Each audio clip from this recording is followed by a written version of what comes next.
Hey, welcome back to No Guy Bicycles, Hanging with a Guy, and this is the Hangout series with John Bradley. This is part 2.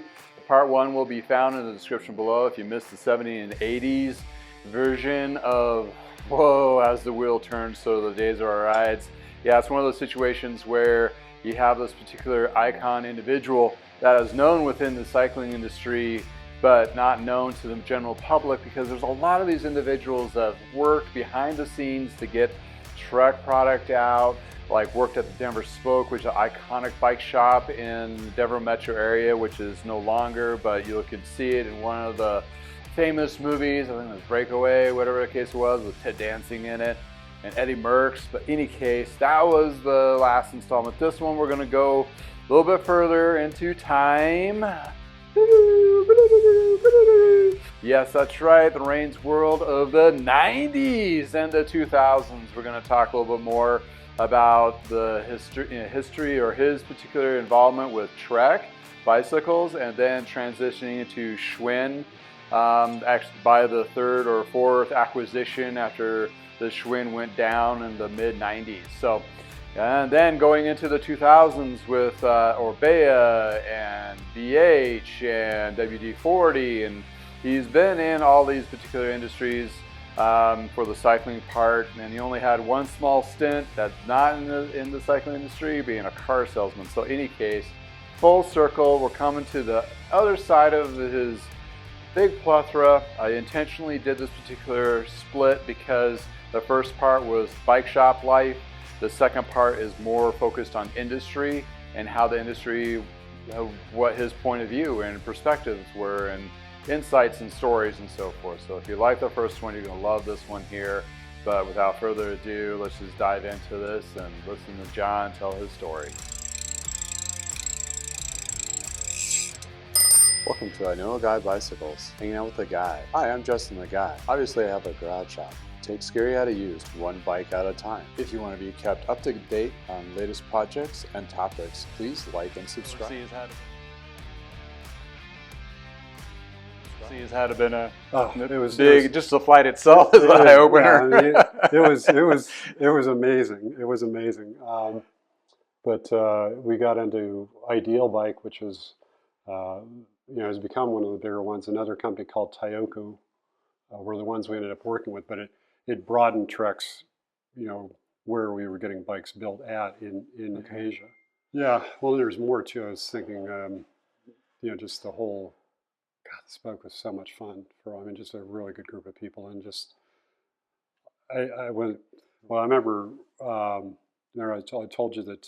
So Merckx came. He got paid to come for the American Flyers movie. Yeah, which is kind of crazy. So Eddie Merckx is living over in Belgium, and a movie company calls him up and says, "Hey, Eddie, come to the United States to fire the gun at the start of the race in American Flyers." That's all he did in that movie. Oh, really? Wow. But he came, and since we were the largest dealer for anything Gita Sporting Goods was selling back then.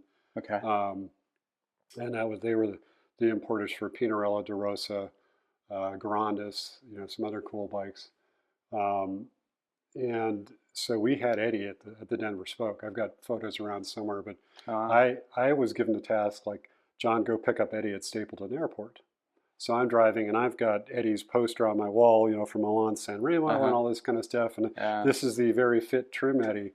And I pick him up. I go to the airport, and this is when you could, way before 9/11, you could go pick somebody up at the gate. Yeah. So I see him come down. It's like, I look, and he was pretty heavy. And the first thing he does is he gets off the plane, he fires up a cigarette. And I'm like, huh. But then I went through this kind of mental calculation. Okay, the guy lived like a monk for, his entire racing career. I mean, if you read how he, they had a lot of different ideas that are no longer practiced now, but he, almost an ascetic sort of lifestyle at that point. So I get him, and we get into my parents' Chevy Caprice Classic, because I figured I had to upgrade from my Renault car. But I was surprised, actually. The first thing is, Eddie and I, in fact, before this trip, we said, does anyone want to ride a bike while he's here? And I said, yeah. So it was a 59 centimeter Merckx. He and I rode the same size bike. Nice. Yes. So I pick him up, I take him to the, the hotel that's gone now at I-25 in Hamden, in Denver, and then the next day we go over to Cherry Creek Reservoir to ride, and we did loops around Cherry Creek Reservoir, which is just mind blowing for me, to have this demigod of mine, and I'm riding with him.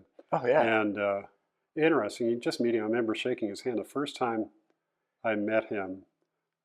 It was just, you had this feeling like will and the power, and he has this presence that's just amazing.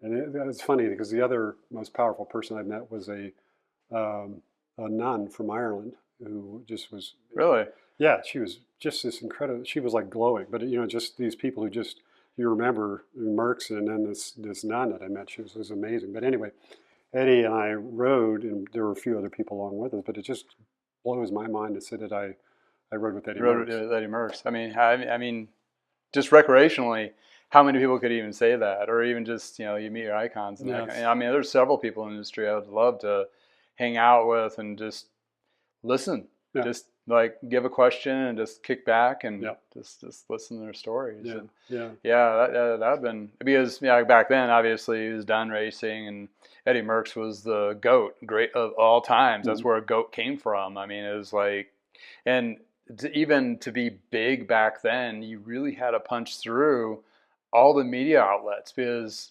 today coverage on all the racing is huge. I mean, all racers have Instagram accounts, and you get to you see these people, and you see them, and you see the races and that. And back then, you didn't see the race; you heard about the race, or you read an article about the race. Yeah. And very few people, even if anybody's been at a road race, it's like you stand there for hours, maybe a day or two on end, and they race by, and that was it. It's a quick thing. And now, thank goodness, all the coverage and all that. But back then, I mean, he was legendary. I mean, even up to today. And I think they're rebranding his name again on a new line. So he no longer owns Merckx bikes. It's owned by it's like the Belgian Cycle Factory, something. Oh, okay. Yeah. So, but the fun thing with him is we actually had him at the store that, I'm trying to think if it was before or after the ride, but which was a blast. So we sold a bunch of Merckx bikes that day as a result. Oh, so did you get a big, huge following, like advertised, like, Eddie Merckx is going to be in our Oh, store, yeah. and sign posters or whatever, and shake his hand. And in fact, in my office, I've got one of the posters with the Merckx. My brother down in Durango has got one of those. But it was super cool. But and then actually through Trek, when we ended up doing business with Greg LeMond, then I get a ride with Greg LeMond and hang out with him, and I've ridden with a. It's like, how does this little kid from Denver, get a ride with, LeMond and Merckx, and I mean, it's amazing. Yeah, it's just been an amazing career. The travel I've done. And we've only talked to the 80s. Yeah. Early 80s. Early 80s, yeah. We have another three decades to plow through even through that. And just having that rich of an experience at that time is it's just amazing. I mean, only a handful of people have worked in the industry has had even remotely close to that. Probably smarter people have gotten. Some of it's dumb luck, but you're a great guy. You got yourself in some good positions, and it was good. I mean, you did good connections, and so great stories. So back to the Trek world, which they actually had Trek World. Yep. At one point, play of words there. Back in Trek, you did jazz. Dealers didn't like jazz. The mountain bike scene is still blowing up, and I would like to know your insights of what you may know about the Schwinn collapse, because the funny thing was, to be a Schwinn dealer, my parents had to fly into Chicago to do a Schwinn new dealers clinic, and one of those clinic spaces, they would have you sit down at a table. They had a coffee can of a disassembled 3-speed hub. Oh, yeah. Dump it out in front of you, and you had to put it together. Yeah. And, obviously Dad passed because we were became a Schwinn dealer. But that was the kind of, I'm trying to set the mentality of what Schwinn was thinking they were at that particular time.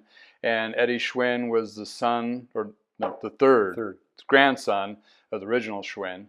And unfortunately, with history, with a lot of third owners or third generations of owners usually drive companies to the ground. This was definitely follows suit of that.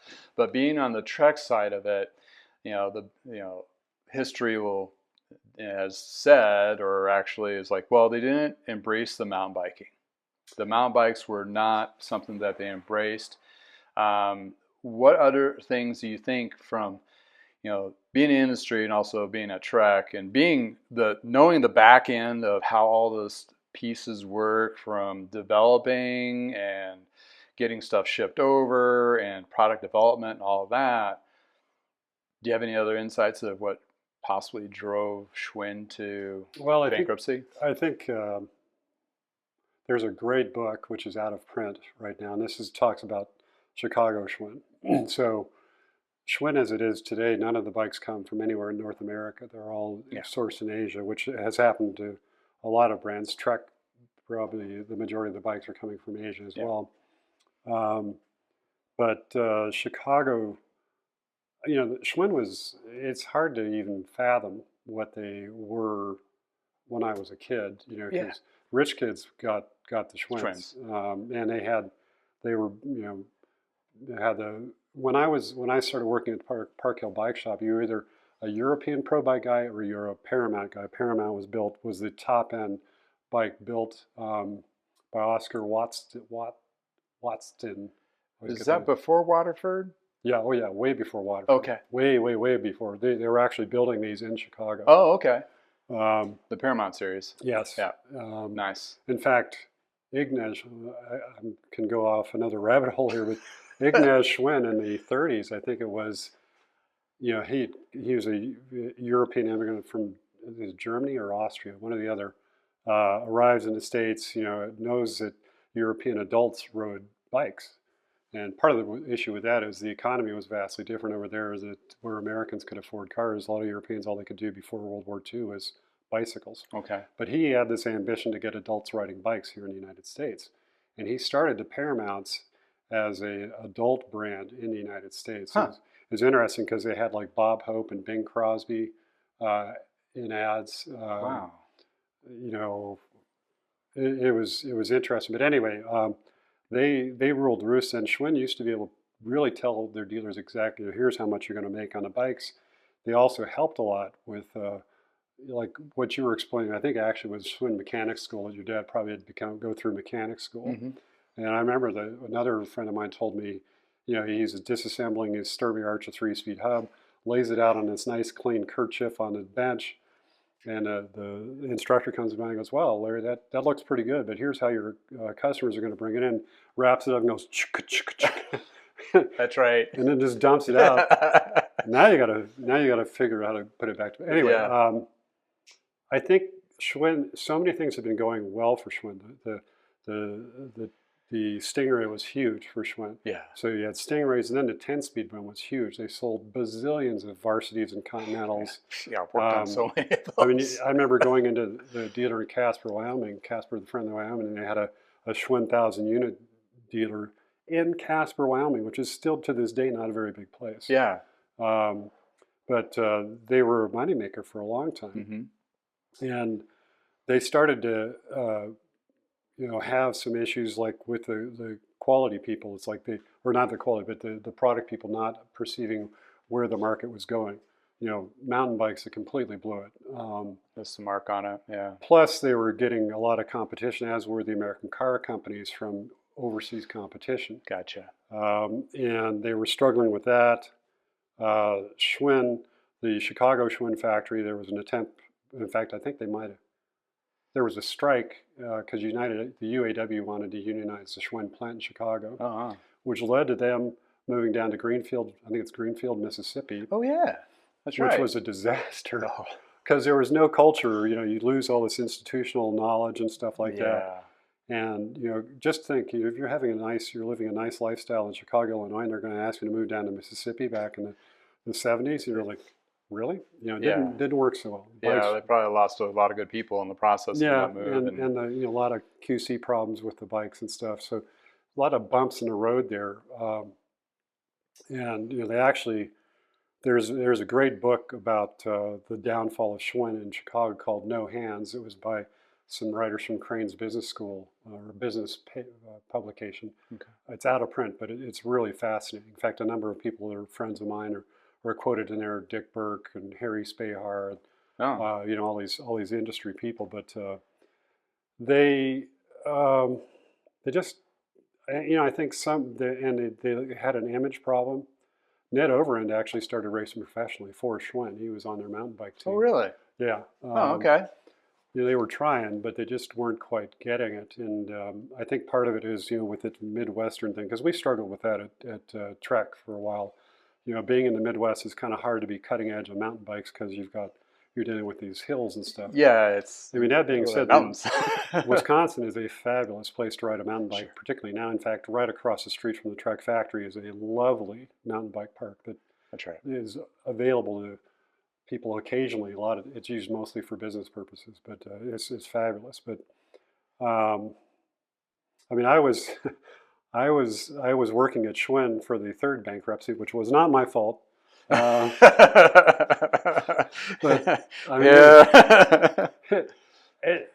by that point we were on our range of our second venture capitalist ownership, and I'm a firm believer in that. I don't think venture. So you worked for Schwinn after Trek? Yeah. Okay. Yeah. So you mentioned that. I totally missed that. I'd wanted to come home. I came home to Colorado and actually ended up working for Avid for a year or two. And they were based in Englewood, Colorado. And Avid's now owned by SRAM. SRAM, Avid Brakes. Yeah. And and then I got the job with Schwinn in 2000. Yeah, 1999, 2000, around in there. Okay, so you were part of the Schwinn after the acquisition of the name, right? Didn't they go down in 97? Well, there were bankruptcies. But it's still by Schwinn? Still yeah, it was still Schwinn. Eddie Schwinn is still part of it? No, he was out. The first bankruptcy took okay, that's what I remember. Okay, yeah. And that's detailed in that No Hands book. Mm-hmm. So we were, there was, what was the guy? Were you responsible for Homegrown? Please say yes. Pardon? Were you responsible for Homegrown? No, I wasn't, but my mission, it was such a fun place. It's just, we had a wonderful group of people working at Schwinn in Boulder. Just friends to this day.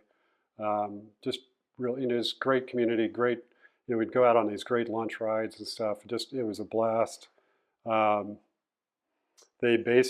I got there and Schwinn had been struggling with the high performance road bikes, and my brief or my mission was to bring back the high performance road bikes at Schwinn. And that was kind of funny. I remember sitting with the CEO at that point was Kevin Lamar, who's really a great guy, former pro football player. And in fact, he was on the team. I think he played on the team with Elway at Stanford. Oh, really? During that crazy game. Oh, wow. Nice. But I remember sitting with him because we started developing the fastback road bike. I did one of those recently. I got like a frame. I know was it the Photon? It was a steel. Oh, Photon. That was sort of between when Schwinn started importing, but that was gone by the time I got there. Oh, okay. But the fastback, I've sold a couple of those. I got there and they had been playing around with titanium built by Tim Isaac, I think, built some of the bikes for them. They had farmed out some of the titanium stuff. That's what I was learning. Let me go on sidebar on that a little bit because Bontrager had a titanium frame. Le Mans, I think, had a titanium frame, but it sounded like there was an outfit in Washington State that was making titanium frames for these companies. Is that right? Kind of white labeled them? Because titanium, I mean, you just can't build one. Like, oh, we're just going to add a little titanium corner and just build titanium bikes. It's a whole thing. I think they were getting. I think Schwinn. I want to say Sirota built some of the Schwinns, the Paramounts. I'm not So sure Schroeder, about that. okay. Yeah, but the one thing, there was a company, Anodizing Inc. was building a lot of aluminum, high-end aluminum. They built us a lot of our high-end aluminum Okay. bikes. Really, neat company. In fact, I've got a couple of those. But I was there right after. There were still homegrown decals on some of the Schwinns, but I was there to kind of march off with, get the road bike thing going again.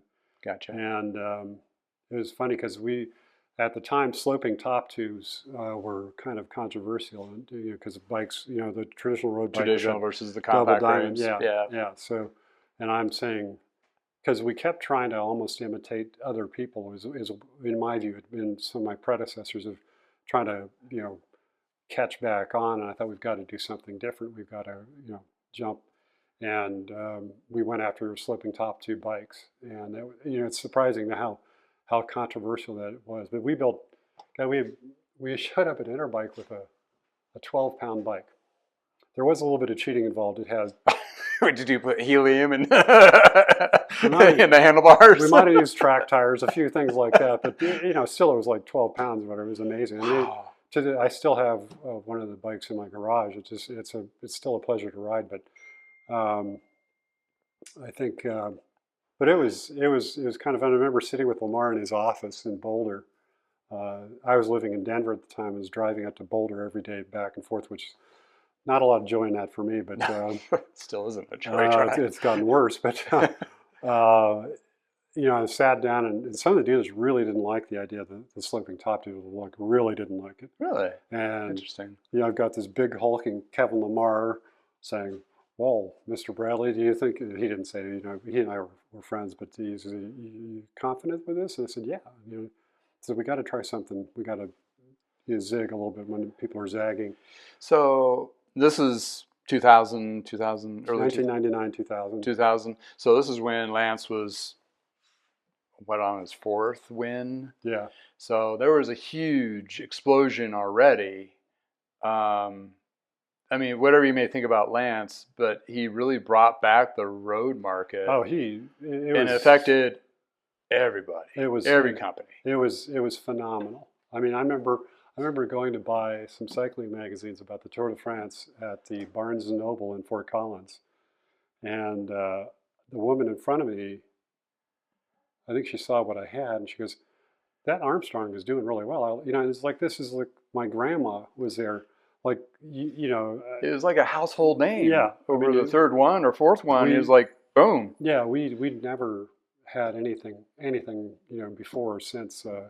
Lamont did a lot. He did Taco Bell commercials and stuff like that. Oh, yeah. But it was the whole thing, Lance is a cancer survivor, all that stuff. It was a great marketable story. Yeah. First American team to win a Tour de France. And you're talking about an iconic race from turn of the century or close to it. Well, and, we finally, it's kind of like when the Broncos finally win a Super Bowl. It's oh my God, it's huge. Yeah. But it was global. Yeah.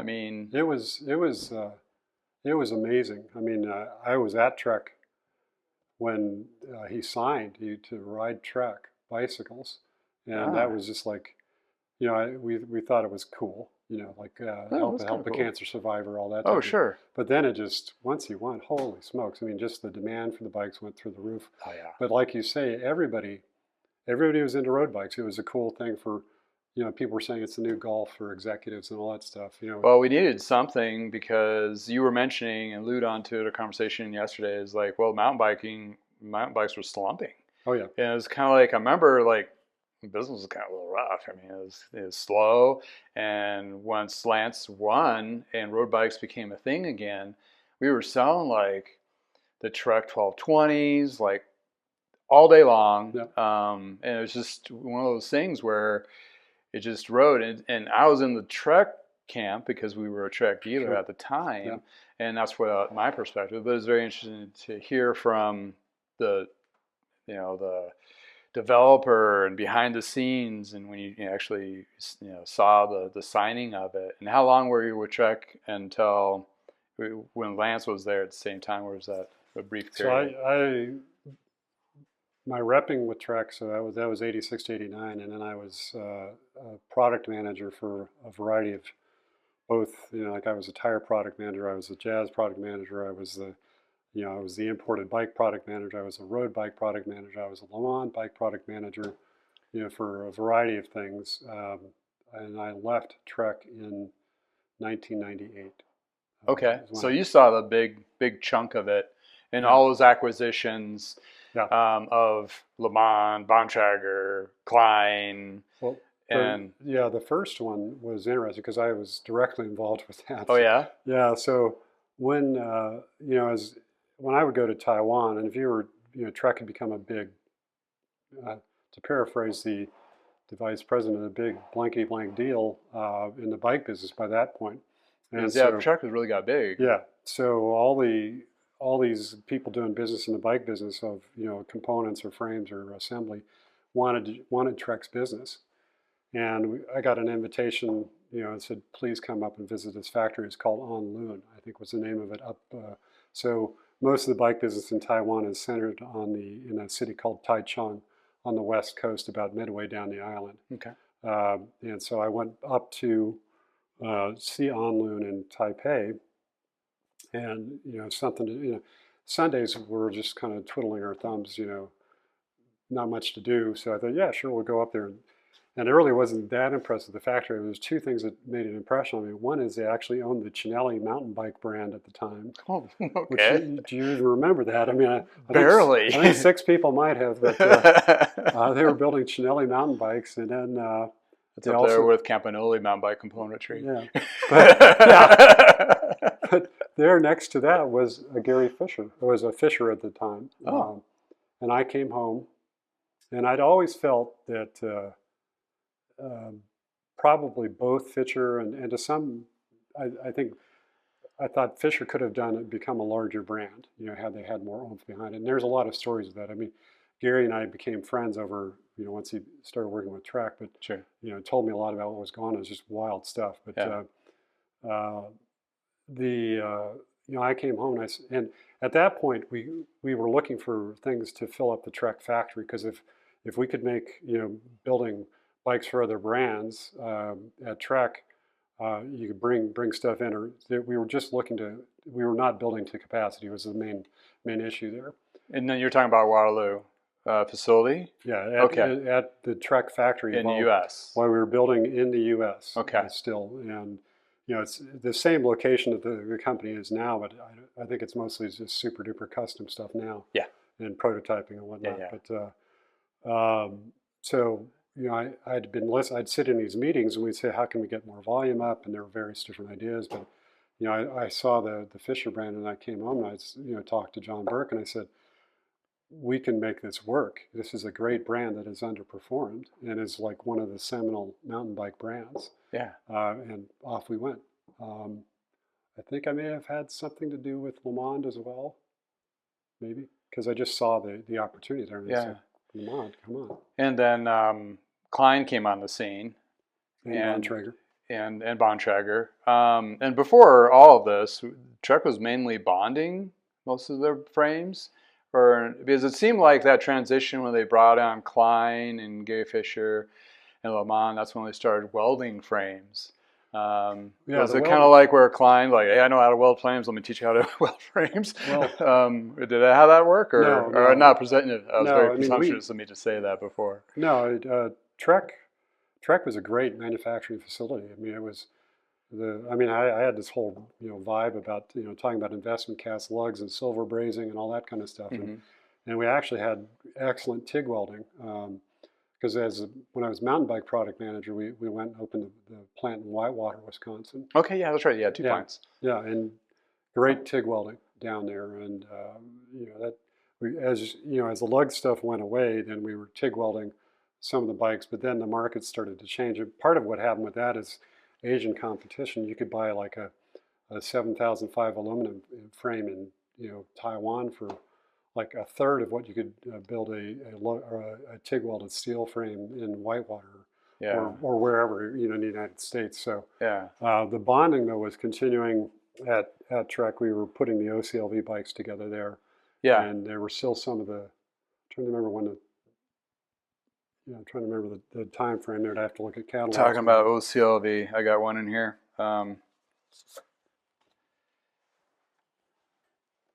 It's like Actually, that's like one of the. Was that one of the earlier ones? I mean, this was the MS-150, and I'll show the picture. That is a Trek 5000. That is actually pre-OCLV. It was built in Maine, I think.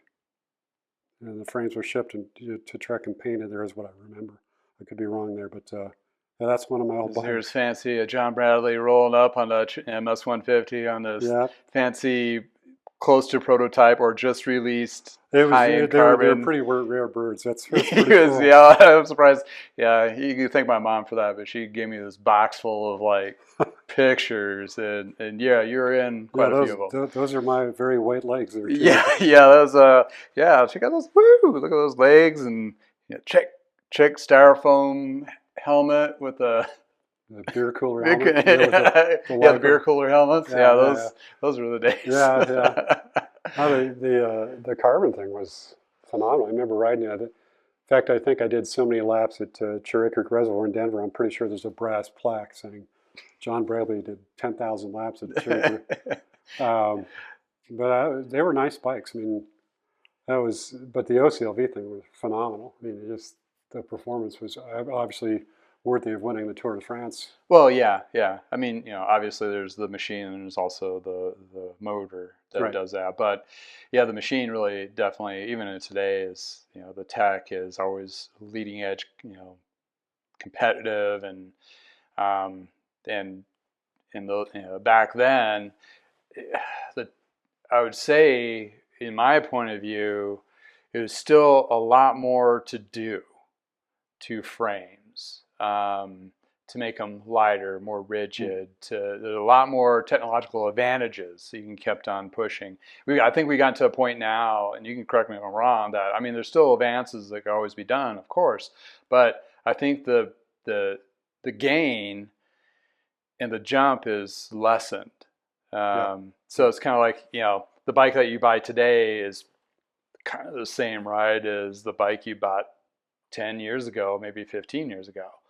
Pretty close. I mean, a little bit. Yeah. And that's kind of my genre. I'm refurbishing road bikes and comparing to the new that's coming off of the line today. But when you look at componentry and price scaling and all that, you can get yourself a pretty fancy hot rod, and it's going to work pretty well. But the OCLV, Optimum Compact Low Void, whatever Kool-Aid that was, it sounded cool. And I remember seeing the lugs, because at that time we had Chris Grandy as our Trek rep, and he'd bring in this thing that looked like a heart, like one of those pump heart things, and it's the bottom bracket shell. And you fit the pieces in there, and you're like, oh, okay, that's kind of cool. And we sold quite a few of those, and then they started playing with the carbons to make them even lighter, like the 110, and then they went to the 120 OCLV. And what I did notice that when they switched everything over to overseas, they kind of dropped OCLV, but I've seen a couple of the newer models that I picked up that started stamping the OCLV again on it, which is kind of interesting. Is that a? I know it's a type of carbon or a processed carbon.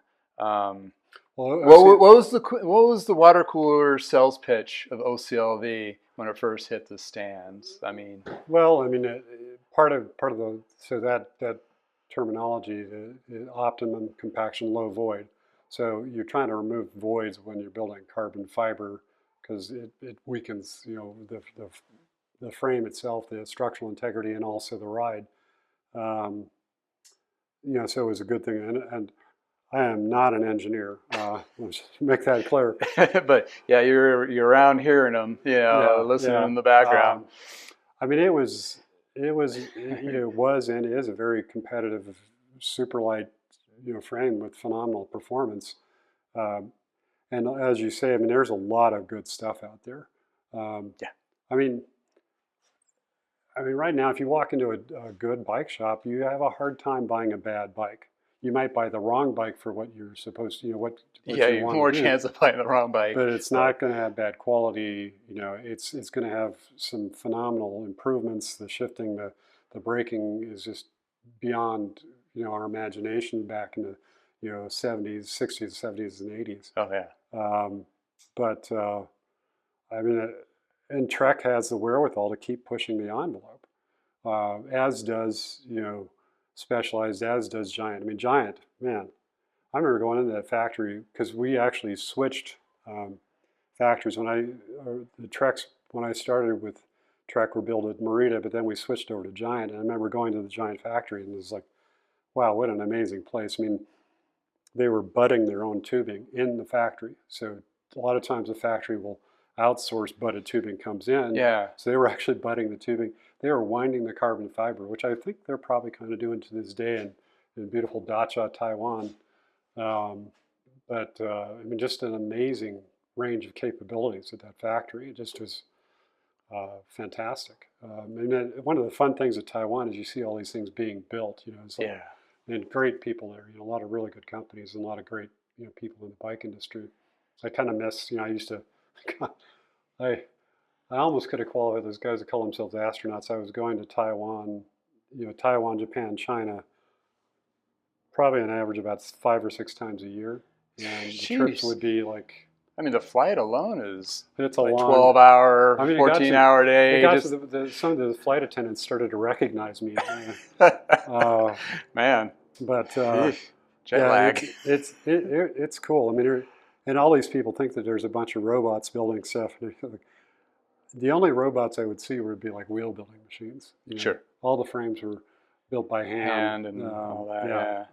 But it's an amazing place, and the bike riding is actually the bike culture was almost non-existent in Taiwan, and it's there now. They do the tour to Taiwan, and there's all the recreational stuff. Oh yeah. In fact, I'm pretty sure that I got third place in this mountain bike race in Taiwan, and I just did on a whim in Taiwan because I didn't have anything else to do on a Sunday. Sure. Yeah. And I was a Giant, and there was this poster on the wall, and it was this mountain bike kind of guy with a bunch of Chinese writing on it that I couldn't read. I said, "Oh, is this going to be like a company activity or something?" He goes, "Oh no, we're putting on a race." I was like, "Oh, that's cool." He says, "You want to be in it?" And I'm like, "Sure." Why not? I got which nothing is to kind do. of funny because it's like I think they were building bikes for Univega. I found a Univega. It had a rigid fork, and if you go out in the bamboo fields or whatever in Taiwan, they have a lot of really poisonous snakes there, by the way. No.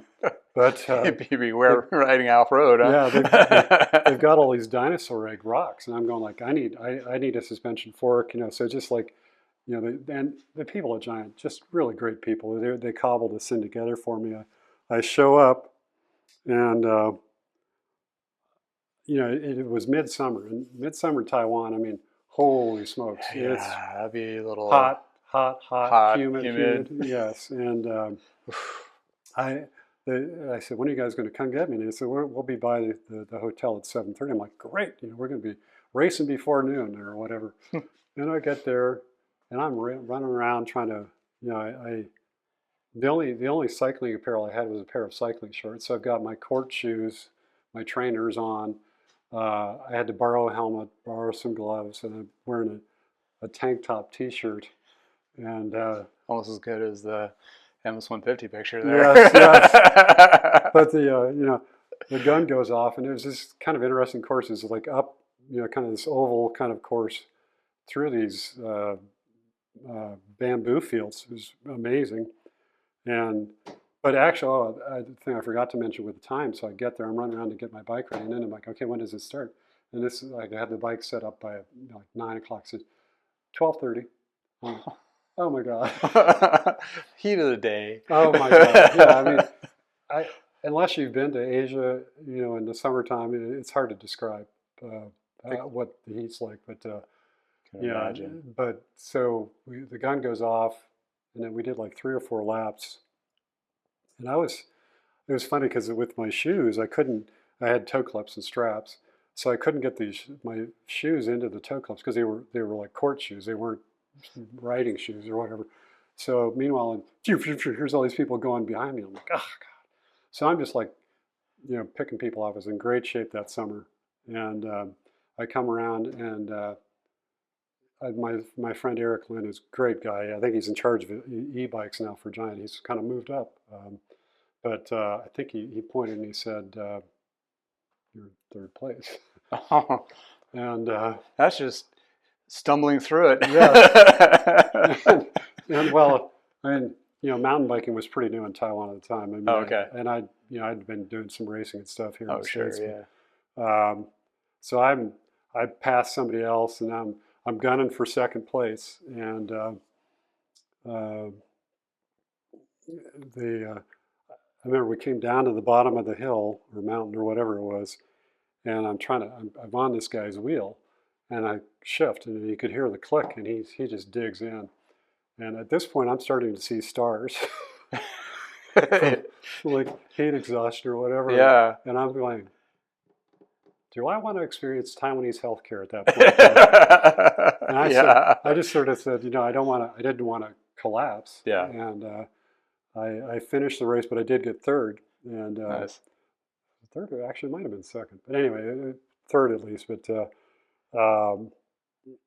and after the fact, I found out that there was only one mountain bike race in Taiwan that year. So I was number 3 in Taiwan.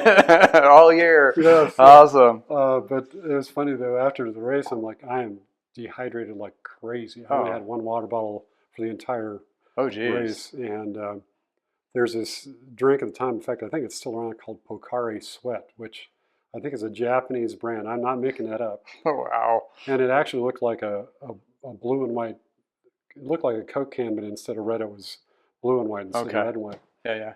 I'm pretty sure I drank 16 of these. Oh, jeez.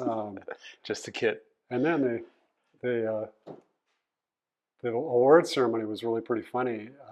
It kind of felt almost more like high school graduation, and like they had this kind of almost like pomp and circumstance music playing, and they made this big deal, and I'm presented with this thing, and it was really funny. I thought, oh, it's kind of heavy. I wonder what it is, and it turned out it was bar soap. And at that point, so Taiwan, now is this amazing, successful place, but for a long time, bar soap was a luxury in Taiwan. Oh, wow. And that's where this came from. Huh. Interesting. But it was pretty funny. I mean, so instead of the brick of the Roubaix, a pair of Roubaix, you get bar soap. Bar soap. Hey. Maybe it had something to do with the fact that I hadn't had a shower yet after the race. So, well, after that ride, you definitely used several of those. Well, that was crazy. Actually, I ended up. And what year do you think that was? Put it like the tech of mountain bikes at that time, and that would have been probably like 91, 92. Oh, okay. Something like that. So just at the beginning of the suspension era. Yes. And, yes. In fact, I was my other international mountain biking career also was in a mountain bike race in the Casa del Campo in Madrid, because they helped open up the Spanish truck sales office.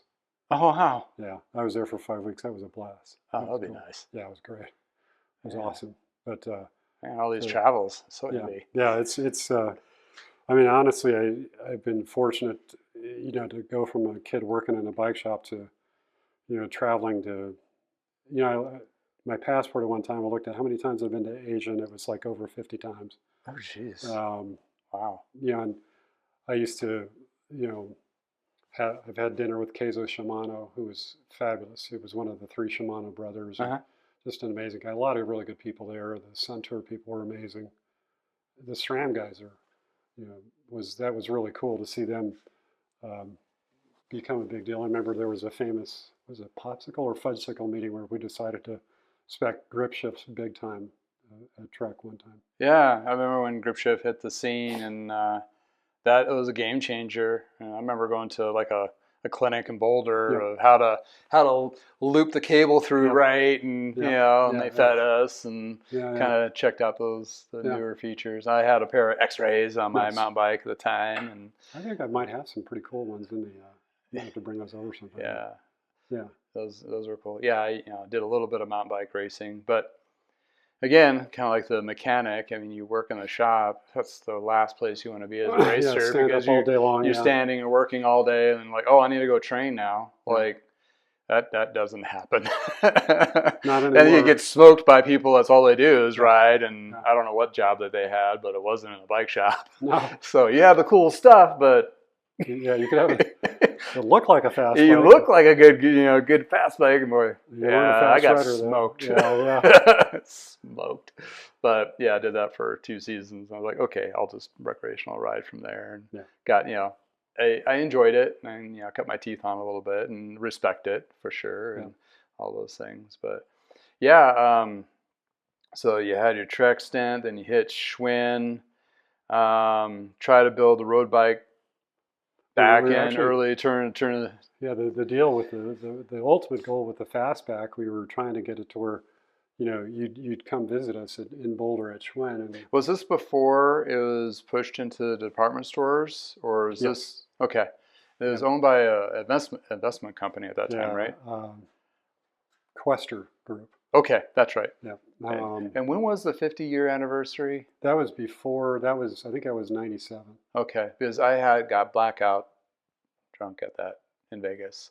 It looked like a blast. It was. I mean, they had 50 Elvises at the show, and bands, and it was a fairly popular band at the time. I can't remember now, but they were like Budweisers were like free, and I don't drink Budweiser, and I remember the next. You're drinking Budweiser, but and the next day I had like meetings, and I couldn't barely get to them. I was so hungover. It's like my body hurt from my head to my toes, but a blast. I mean, it was Schwinn, 50 years, 50 Elvises floating around. It was like the epitome of what you think Vegas was, and that was the shining glory of it. That was pretty entertaining. That reminded me of when I went to Schwinn, because I'd been on sort of I'd played for the other team, with Trek and whatever, and going to Schwinn, and you started going to these Schwinn dealers, and some of them, some of these dealers have been Schwinn dealers for like 70, 80 years. Yeah, it was like the staple of bike shops. And the cool thing was, when we showed them, because one of the things I was trying to do with the fastbacks was to bring it home. This is like kind of bring it. In fact, we were going to build Paramount versions of the fastback in Boulder. That was the dream. Like we'd have fitting. We were exploring all sorts of things like that, and the dealers were really excited about it, to the point like we had a place called the Epicenter where Forrest Yelverton and his crew did an engineering work in Boulder. And that's where we had technical meetings with the dealers and stuff. And I remember Kevin Lamar addressing people and saying what a great road racing bike the fastback is. And a number of these dealers go, well, when's the pro team going to happen? And Lamar looks at me, you're working on it, aren't you, Bradley? Oh, okay. Yeah, right, you are, Kevin.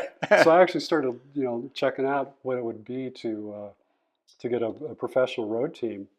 And I was friends with, I think it was Stefano from Silla Italia.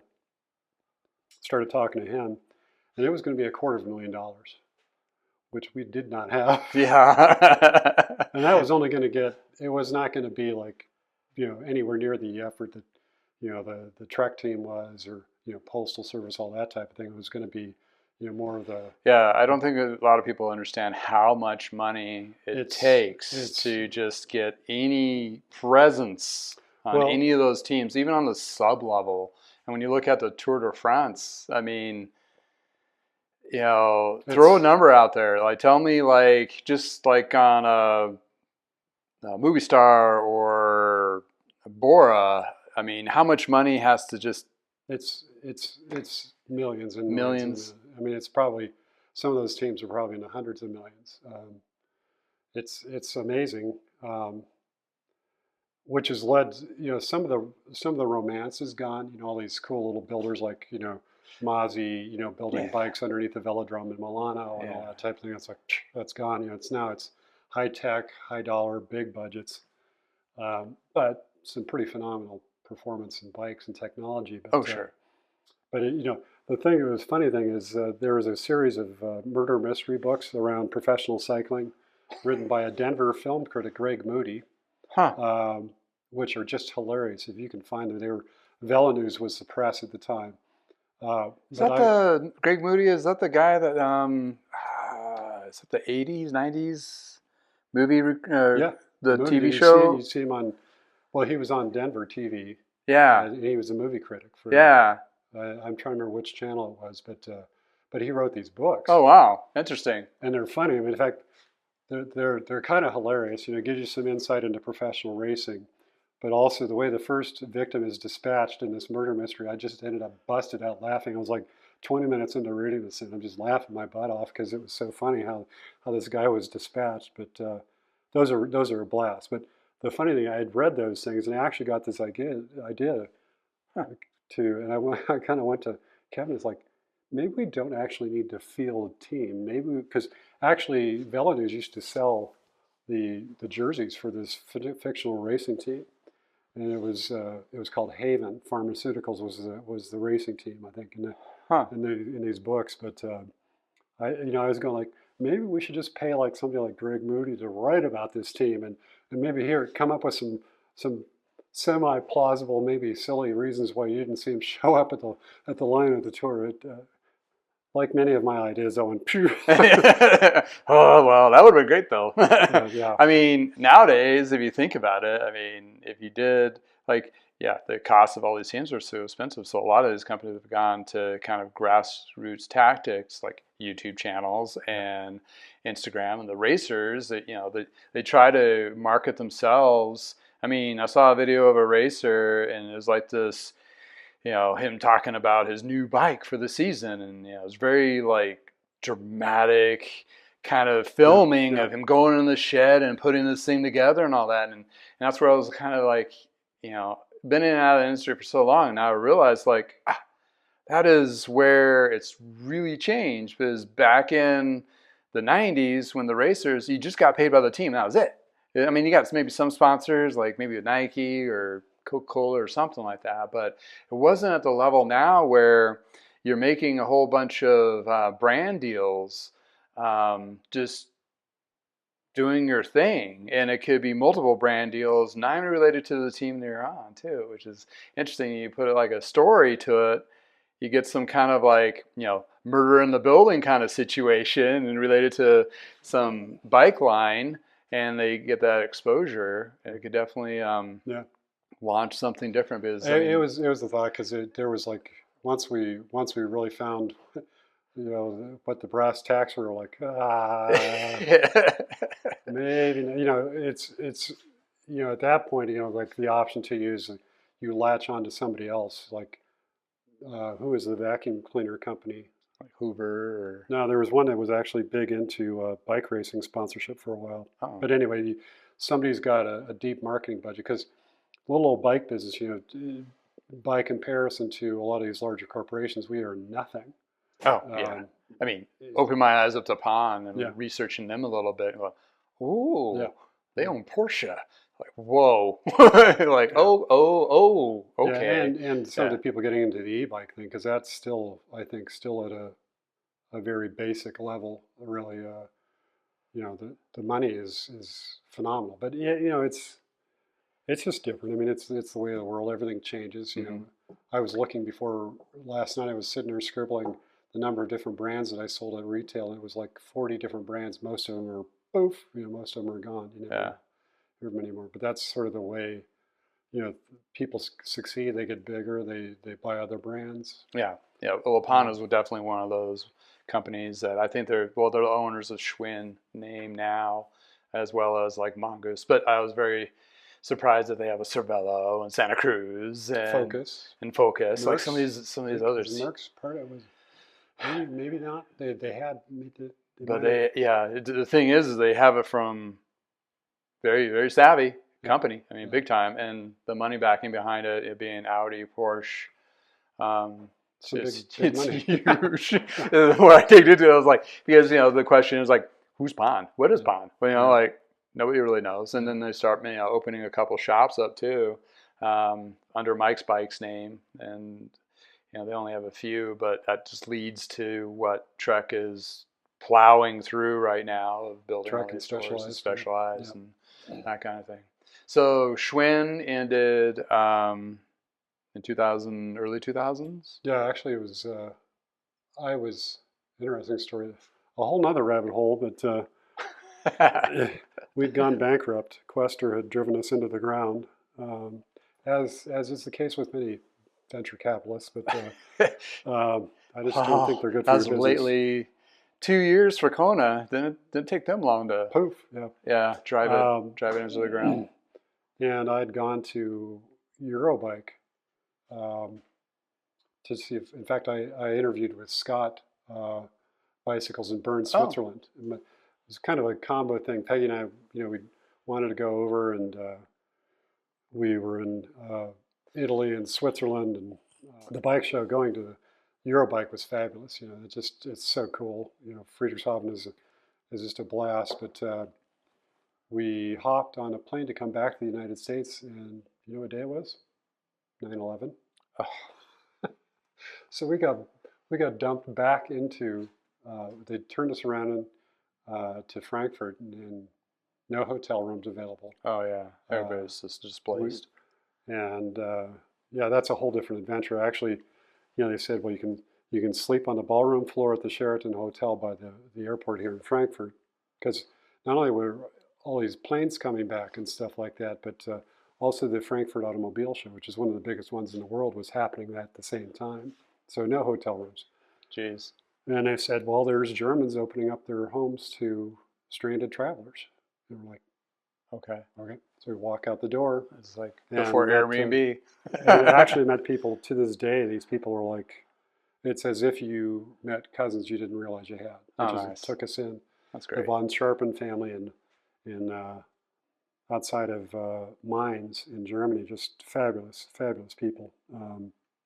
But that's where I was, and I wanted to get home because the whole thing, like the bankruptcy hadn't been settled yet, and was there going to be a white knight coming in? Huffy I'd interviewed with people from Huffy, and all sorts of interesting things were happening, and I wanted to get back, and couldn't. And it was very different. Like I remember calling United every day, going, "Can we come? Can we go?" Nope. Didn't know if we were going to be there for a day, a week, a month. Yeah. It was very uncertain times for sure. Yeah, came back, and the whole thing. In fact, that summer before, they kept us. We were just this shadow group. Mark Pippin, Doug Crawford. So Mark is now working in Taiwan. He was head of the product department. He was my boss at Schwinn. Doug Crawford started Stages Cycling, the power. Oh yeah, nice. But we'd go for a really good bike ride. Like sometimes we'd ride from Boulder up here to Fort Collins and then back down to Carter Lake or whatever. Yeah, that's back down. Then we'd go to the epicenter and play ping pong until it was time to go home, because we just, they wanted to have a staff to sell to whoever was next, but that ended up poof, just kind of going away. Huh. But yeah, it was a blast. Great group of people. A lot of really good memories. And yeah, I have the original in my size of the fastback built out at 853 tubing. I've got to build it back up in my garage. So that's pretty cool. It was really fun. Really good. Nice. And I would say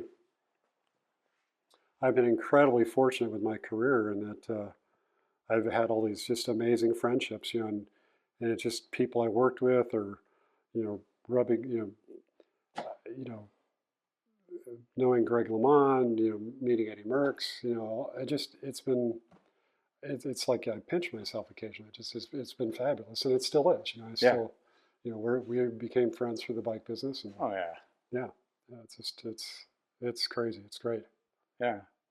So after Schwinn, you went through a various group of high profile, low profile companies. Yeah. Yes. Sort of. Well, part of it was the challenging thing, when you get to a level where you're at, above sales rep, and you want to live in Colorado, that was challenging because Schwinn was attractive because they were in Boulder. Yeah. But I ended up kind of bouncing around a little bit. I worked for Tom Petrie's got a company called Cantito Road. At the time, it was called Velimpex, but Cantito Road is you can buy Whipperman chains and Okay. stuff like that. He's over in Fort Collins. Do you know him at all? No. You should. I'll introduce you. But worked for him for a while. I'd known him forever because he was great friends with Celis and Marco people. Luigi Girardi's really cool. Like you want to come back, your next life, you want to come back as Luigi Girardi, is what this good-looking Italian guy making saddles or whatever. But he would come in. So Tom and I'd known each other, so I worked for him a couple of times. I ended up working. The Orbea thing popped up, which was a blast. Which is they had an office or something based in Fort Collins, right? That was me. That was just you. Yeah. Because we carried Orbea at Lee's for a little bit. That was me. Nice. Yeah, I was out of my basement. Actually, the bikes for Orbea USA were warehoused in Little Rock, Arkansas, where I think So the corporate office was in your basement. Yeah, that's great. Well, no, actually, there were the corporate offices. I was national sales manager. Oh yeah, that's right. You had a nice fancy title for that Yeah. one. But there were quite a few Orbeas in the garage. I had some bikes and boxes and stuff like that. But and I was trying different things out. But that was great. I mean, what a cool company. Yeah, I've worked on a few and sold a few of the used ones, and they're nice. Well, I mean, not only that, but the heritage is like you think Schwinn. Oh my God, 1898. Orbea goes back to I think it's 1847. Oh, whoa! Started as a gun manufacturer in the Basque region of Spain, and and now they became part of the world's largest, most successful cooperative called the Mondragon Cooperative, and which owns all these non-bike related businesses. Wow! Orbea is only a small part of that. Yeah. But they're able to utilize some of the financial power of that, and also the technological stuff. They build some of the best carbon fiber stuff in the world these days. Out of Spain. Yeah. But, oh my God, flying to northern Spain was tough duty. Oh, that's rough. That sounds horrible. Somebody had to do it. I know. I'd do it again. Thanks for taking one for the team. Yeah. Well, Peggy has never forgiven me for not getting her over there. You didn't take your wife? Oh boy, I will rough. I will make that up to her at some point, and deservedly so. I can't believe I didn't. But busy, great people, and just a great, fabulous culture. Orbea was a blast. What do you think? So yeah, how long were you with Orbea? It was like 3 years, I think. Okay. 2 or 3 years. They decided, I got a call and they said, your job is, if you want a job, you want to keep your job, it's going to be in Little Rock, Arkansas. And I'm like, Fort Collins, Little Rock. I think I can find something else here. I ended up working. Nothing wrong against Arkansas whatsoever. It's just, it's not where we live. Oh, and this is when, so part of my resume is I've only had one non-bicycle related job in my entire career. And that one job was what I refer to as my dark period. The dark period. I have a dark period too. selling cars. I sold BMWs and Minis for a while at Craze and then Mini of Loveland. Oh, okay. Here in Beamer salesman. Yeah. It was really kind of interesting I remember, as a car buyer, you get on a sales lot and all of a sudden here's these guys sprinting towards you. Do you know why that is? Yes. No. Because the first guy who opens up a conversation or touches you, you belong to them. It's like tag you're it. Yes. Wow. Until I may be the good thing bike shops are not like that. People get tackled. Yeah. Well, it's that's why it was eye opening for me. It was interesting. There was a lot I learned. I mean, I can sell cars, which okay, but. It was interesting. And also, I'd see people go by because one of the rides I do twice a week rides right by there. I'd see those guys. I'm like, you're like the puppy at the door who wants to go out for a run. Man, I did that, but then I ended up. So I'm probably one of the few Americans that has not only worked for Orbea, one Basque Spanish bike company, but I've also worked for BH or BH. Yes, which I just featured one of those, and had a tune-up done on the guy that brought the BH, and I'm like, it looked like a cool bike, but I'm like, I do not know this brand whatsoever. So I do some research, and apparently it was a company that made firearms or military equipment for World War One, and they converted between World War One and World War Two to build bikes and stuff. And it's like it's a Europe company.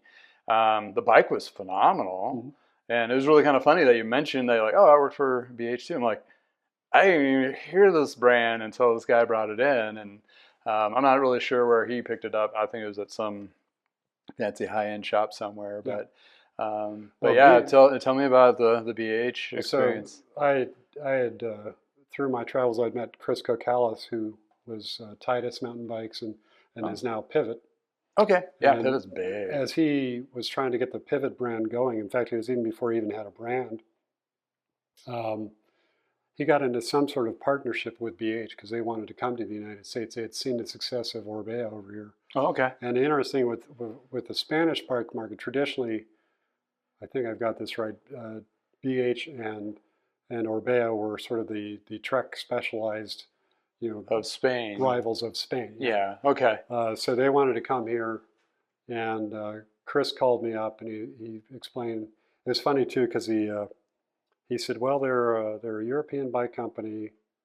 I think he said something about Spain, and then I figured it out. He was kind of shocked that I figured out who it was. So I was the initial Pivot and BH national sales manager here in the United States for a while, but that was pretty cool. Hanging around, riding prototype 29ers and stuff like that down there with Chris. And yeah, I've worked on a couple of Pivot bikes. They're pretty awesome. I was like, I don't want to ask how much you paid for this, but it's nice. But I think that it's funny because I think they basically really wanted to kind of consolidate all the offices and stuff down in Tempe. And another place you didn't want to move to?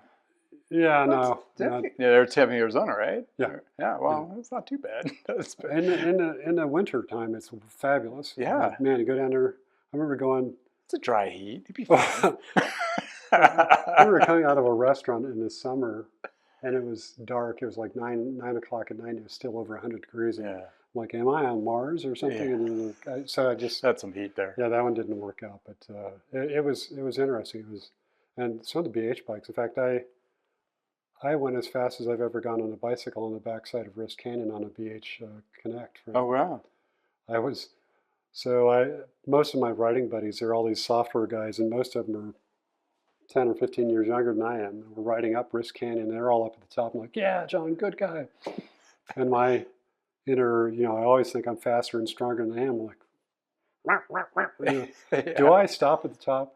Heck no. I go over the top of Wrist Canyon and I go down. So I'm going down to Stove Prairie, and it's like the old Mr. Twister, roller coaster. Yeah. So I've only driven it. It's scary enough driving. I'm on this bike and I'm tucking, and I'm like, God, the wind sounds like I've never heard the wind sound like that before. And I get down to Stove Prairie at that intersection, and I'm waiting for people because it's taken a while for them because they had to get back on their bikes and. Yeah, and they weren't going down like a bat out of hell like I was, and I checked my computer. I'm like, 67 miles an hour. Ooh, wow! Took me 2 weeks before I fessed up to Peggy to tell her about that. Oh yeah, she wasn't happy. She's probably not too happy. Like that's you don't gloat and gloat about. It was stupid. I don't do that anymore. But yeah, I mean a pine cone. Oh, a depressed chipmunk. I've had a chipmunk on a mountain bike. It's funny, but anyway, not poor thing. I think he's alive. I ran over my first snake the other day on the Putter Trail. Over by Boyd Lake. Yeah, I've seen a couple of, like big gardeners. There's some big bull snakes. This is a little. Oh, that's right, big bull snake. Yeah, we actually ran over that, and then about 50 yards up the trail, there was a larger bull snake, which you kind of got to look at them because they look a lot like a rattler. Yeah, you double take for sure. Yeah, but I did sideswipe it's funny, in City Park, I was in the City Park Criterium years ago, back in the 70s, and I sideswiped a Canada goose. It's kind of funny. It's like there was this hairpin corner down by the duck lake, and I came around, and I couldn't get out. Neither the goose nor I could get out of each other's way. Yeah. And I sort of sideswiped. I wish there was video because they were like feathers. I didn't run them over, but you got grazed. Actually, and I think in the weeks prior to that, I was doing laps around City Park, trying to get ready for that race, and I ran over a squirrel. I don't think he did very well. He did fair. Yeah. Yeah, there's a lot of squirrels. Yeah, That's fine. Yeah. So let me think. So BH, yeah, I mean that was a really cool bike. Are they still in the States or? I don't know. I think because I tried to do a dealer search and nothing popped up. I don't. Well, the partnership with Pivot stopped. Okay. So I don't know if they never recovered. I mean, we never. I mean, part of it, I think from a business perspective, one of my challenges with that is that we required people, if you wanted to become a Pivot dealer, you had to buy some BH bikes. Oh. And this is a bike that, like you're saying right now, you didn't know a BH bike from a hole in the ground. Nobody knew what they were. It was another carbon bike, and what's a BH, and all that kind of stuff. And so that was a real challenge. That was definitely tough sledding. I mean, a lot of people say I'll buy Pivots all day long, but I don't. Well, yeah, because if you're a Pivot dealer, you're mostly mountain-centric shop. I mean, it's not like, yeah, let's try to throw a couple BH road bikes and name your place Fruta. No, or in Utah or anywhere of those places. Yeah. Well, I mean, the lack of enthusiasm was pretty much universal. Yeah, we got a couple bikes that we were forced to buy. Yeah, I mean, which is too bad because I mean they're beautiful bikes, but just not a brand that you could nobody. I mean, sometimes it's fun to have that cool new brand, but it didn't work this time. Yeah, but yeah, crazy. Lots of stuff. Yeah. Lots of stuff. Yeah. So you were part of the WD-40 launch or partial launch of bike branding because WD-40 was like the go-to not lube to go on your bike from the 60s and 70s and the 80s. Mm-hmm. And we were all raising our hands like, no, don't put WD-40 on your bike in the 90s. And WD-40 was like, oh, I see an opportunity here. And they developed a line of I remember this because I was working at Lee's at the time, and you were the rep for them and launching this dry lube, wet lube, and various other degreasers, and kind of family. The whole family with it. And what I've seen today, I don't even know that you can still make it. It's still around. It was an interesting thing for.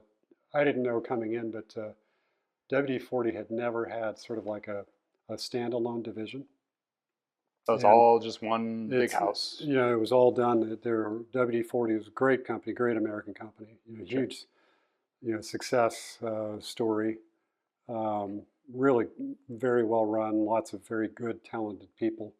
And again, this is like I ended up working with people who've become whatever's left of my life, lifelong friends. Mm-hmm. And it was a really good product. It was interesting too because. I mean, I think the way that people look at WD-40 is it's not a lubricant. It actually is. It's just not necessarily a purpose-driven lubricant when you think about it. But as we quickly found out, it was most bike shops felt it was like the Antichrist of bike lubes. That was definitely a fart in church scenario. Well, probably walking in some dealers and like. What are you trying? What? Well, I'll tell you that the thing about it is, and this is part of the problem I think a little bit with bike shops, is that they would ridicule people who use WD-40 on their bicycles. Yeah. And most of that goes to where most people go, gee whiz, if a little bit is good, a lot is better.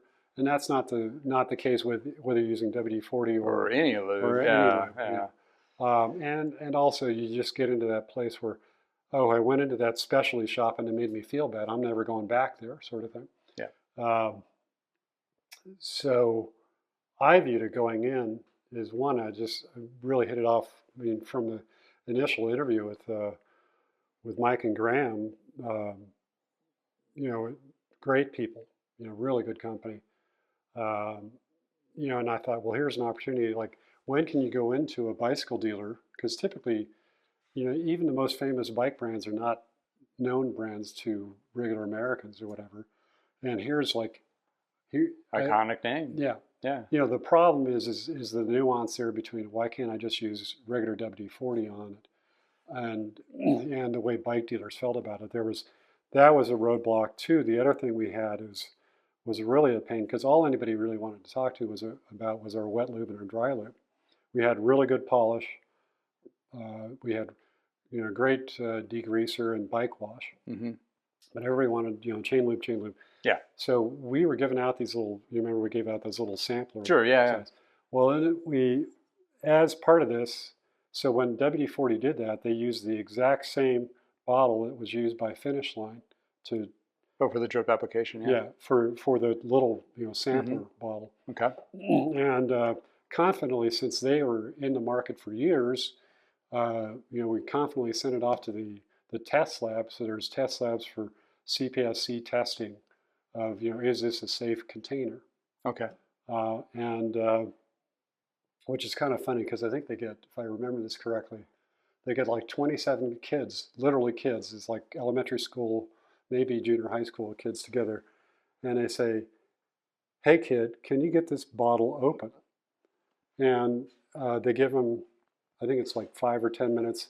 And at the end of that, they go, hey, did you know you can use your teeth? And so I'm trying to remember, I've forgotten what the proportion is, but if you get a certain amount of them who are actually successfully able to pop that press fit cap out of it, you fail the test. Oh, wow. So we failed that test. Even though our friends at Finish Line, for whatever reason, I mean... Somehow they passed. Yeah. Maybe or paid them on the table. Maybe whatever. had a bunch of kids with bad teeth. I don't know. Different test group. But not as smart. Then we couldn't sample. I couldn't even give it to anybody. I mean, we couldn't have any of it in the marketplace and it takes you a while because then you have to go source another bottle. Yeah. You have to go through the whole rigmarole. So for months we were, like saying, it's coming. It's great stuff. Yeah. There was that. And then I think also we relied too heavily on the scent. I don't know if you remember it, but had a pretty strong, not unpleasant, but kind of a surprisingly strong. Yeah, scents are becoming a huge thing. It probably already has been. Well, for WD-40 it is, because a lot of people growing up with, your dad or your grandpa in the garage, he would have WD-40 in the garage, and that smell reminds me of working with grandpa or dad in the garage. So we were trying to recreate that sort of vibe. Huh. But part of the problem we ran into there is it was a little too strong, I think, in my opinion. Just based on my experience with the feedback. Some bad bottles and a bad scent. Well, it wasn't bad. Nothing to relate to the performance. It wasn't bad. And it actually, funny story, it wasn't all bad because I remember going to this store, God, it was outside of Seattle. I went into the store. Was it Greenleaf? No, it was a small store. Oh, okay. But this guy, the guy in the store goes, he looks at me and goes, are there pheromones in that stuff? I'm like, what? And he says, well, time, because he had his store where it was like kind of an open shop, and the customers could actually talk to the mechanic while the guy's working on it, and he's using this lube, and he says the women come up and they say, Justin, what is that smell? And I said, no. Whoa. There are no pheromones. Well, there's always been some crazy marketing things out there where they're developing a product for one thing and turns out it's great for something else. So, never know. It should have been bottled to be some, exotic, crazy. I could almost see the advertisement like everybody sees during Christmas of those crazy perfume ads, like Johnny Depp going crazy, digging dirt in the middle of the desert. Why? Yeah. It could have been that, like WD-40. Yes. It's not just for men. That's right. Well, actually, the first Interbike was funny because people were like, I had some guys come up and they take one of the sample and they're squirting and they're putting it on their face. There might have been some beer involved with these guys, but definitely liquor induced. But again, though, I found myself in just this great little community of people at WD-40 Bike. We're based in Solana Beach, which is just north of San Diego. So nice. WD-40 is HQ, the mothership is in San Diego proper, but this was like the first time there had been a satellite office, and we're up there, and I'd stayed in this hotel in Solana Beach, and we were sponsoring the Focus mountain bike or cyclocross team, and so we contacted Focus, and they lent me like a Focus Zalco Pro, with like Di2, like first time I've ever ridden. So I'm going to ride this, looking at the ocean, like, oh my God, this is the best bike I've ever ridden. Oh my God, there's the Pacific Ocean as a Colorado kid. It's like, oh, the ocean. Yeah. And then I'm riding up into Torrey Pines. Oh man. I mean, it was beautiful. Yeah. God, it was just so many good things, and just the friendships were just. We occasionally still get together. The last time we had a reunion was right before COVID. Oh yeah. Yeah, that was. We had a great, we get together in Solana Beach and go for a ride. It was really good, but it's still around. There was a lot of headwinds that we, faced, and I could totally imagine, because I mean, as being in bike shops in the 80s and 90s and even early 2000s, you were just taught, bred, and preached to not use WD-40, and it's just like a huge stigma. And even coming in as a rep, I could only imagine it was just a huge against that. And there's a whole bunch of different, and there's a whole bunch of lubes out there. It's a very competitive market anyway, always has been, and always will be. And now like the whole wax thing has come back to life, and waxing the chain. I do that as a service and stuff, which has kind of been eye-opening for me, and kind of fun to research. Was like they're dripping candle wax in the Tour de France back in the turn of the century. The first few races. I mean, it worked. And it's like okay. And I've now waxed pretty much all our bikes, and you don't get the chain grub, and it's really nice and clean and all that kind of thing. And there's a lot of benefits to it, but then at the end of the day, it's just even with that, and something that's like embraced by the cycling community, still people are very reserved about it. I can only imagine being like the WD-40 and going, here, try this lube. We kept having people say you're just rebadging the original stuff, which we had not. We had actually done. It's different formulated. It was a completely different formula. The one thing one of the things I kind of wished, had I been involved earlier on in the process. So the WD-40 company started, its original name was the Rocket Chemical Company. Oh. And I would have loved that to have been our brand for the bikes. Kind of like a retro, like, we could have had like a little sort 50s looking rocket going off. That would have been that would have. Yeah. I mean, because, as much as WD-40 is a household name, and it'd be like one of those things, like, if you saw the rocket, then you're like, oh, it's made by WD-40, but the branding is because the bottles look very similar. You even see them at Walmart today in the bike department. You're like WD-40 bike lube, and as being in the cycling industry, we're educators. We're teaching people how to not just ride bikes or shifting or use the componentry, is also maintaining and using lubes and all that kind of stuff, which is I can see that could be very, very hard. But but what does kind of stick out to me with my experience when you came in as a rep for WD-40, you had me try some of the bike polish. That stuff is great. Right? Well, lo and behold, today, I don't know if you've seen any of my videos now, I have taken not the whole, but a good portion of the card detailing product lists and so forth, and started applying that to bikes.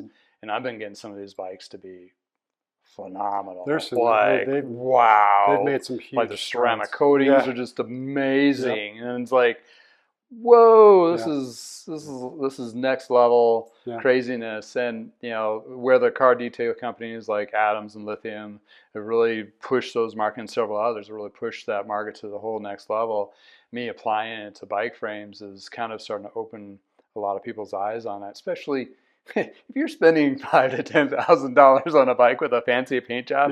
Don't you want to put a little bit more than just some Bike Lust? That's back to the scent. Bike Lust has that vanilla smell, right. And that smells good. But some of the products I use are definitely scent-centric, like oriented to what they use, and doing the research on like those detailing. I watch a lot of car detailing guys doing testing, Yeah. and just to see the process and trying to learn, because I'm a bike guy. I never waxed my car ever. Yeah. And my cars before my wife were always like, the car junker, and you have like 5 bikes on top, and the 5 bikes, any one of them over exceeded the value of the car, right?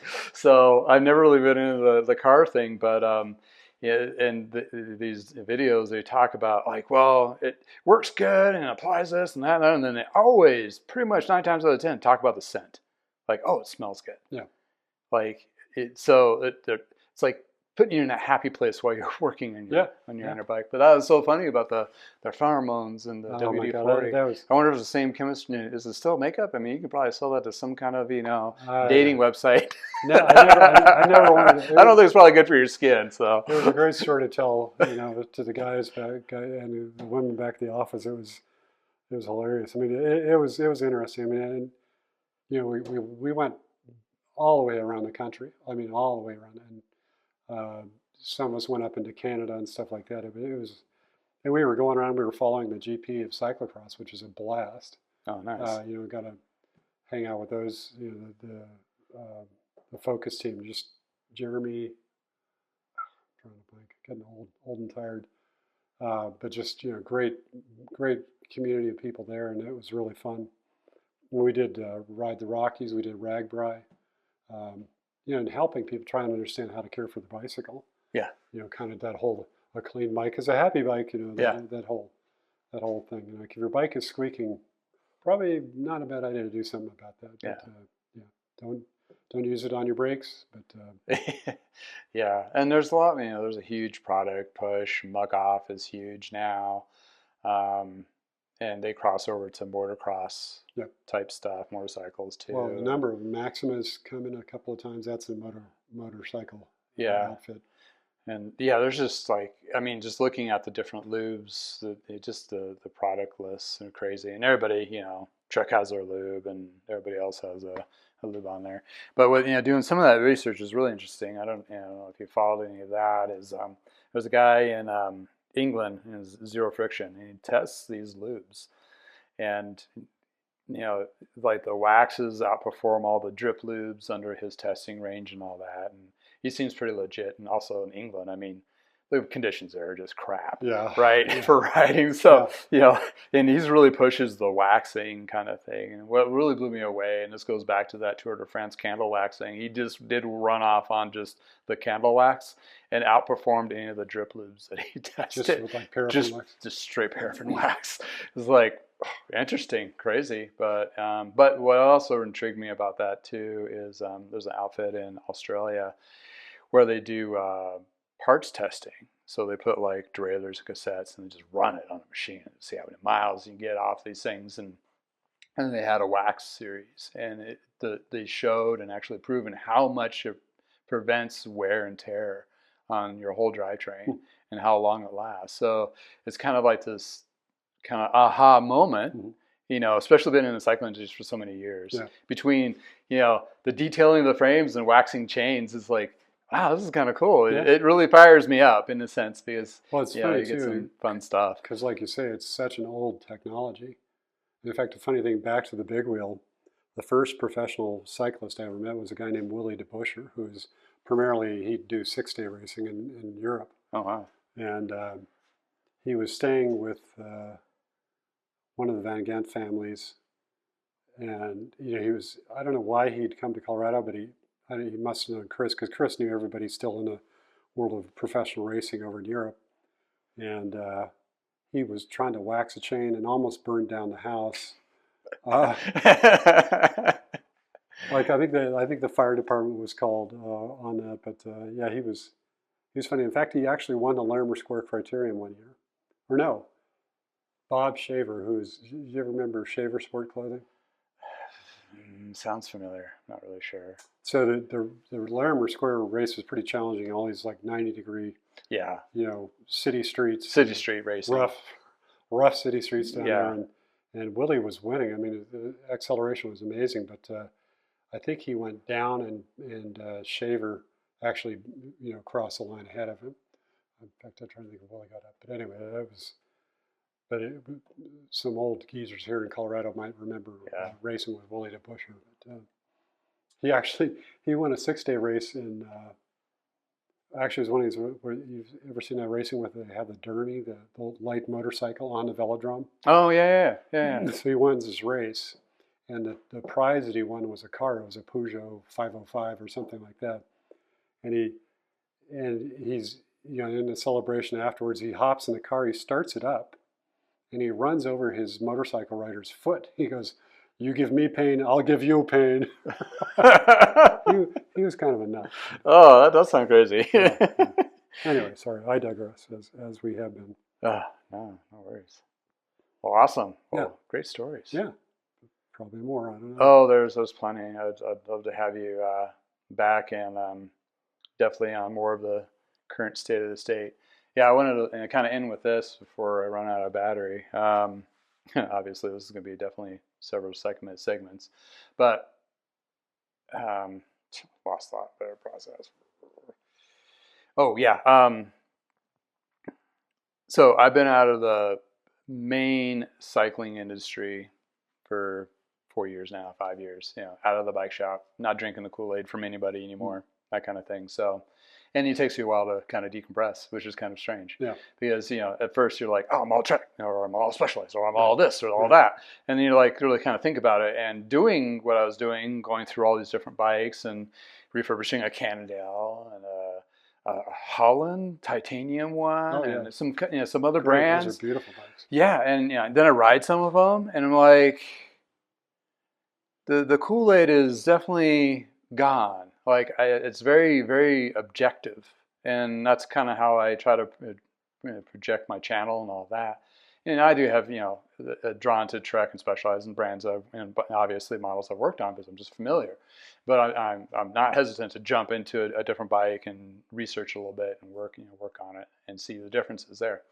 But for me now, 4 years plus into this, not being manipulated by any kind of reps or influences. What are you saying? I mean, that kind of thing. I'm not drinking anybody's Kool-Aid. So, what I'm leading into, I'd love to see some of your perspectives and conversations on future topics of, for example, the Kona one that just happened, and we just touched on it yesterday a little bit on our conversation, where